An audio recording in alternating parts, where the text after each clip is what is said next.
బాబు పుట్టిండు 2 months ఉంది. ఇప్పుడు కంప్లీట్ చేస్తా అంటుండు. సోమవారం నుంచి వస్తా అన్నాడు.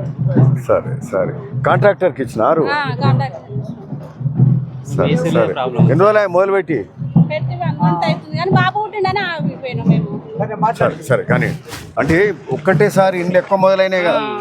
మన ఊర్లో ఎన్ని వచ్చినాయి? మళ్ళీ 20 ఇంతమంది కాంట్రాక్టర్లు మేస్త్రీలు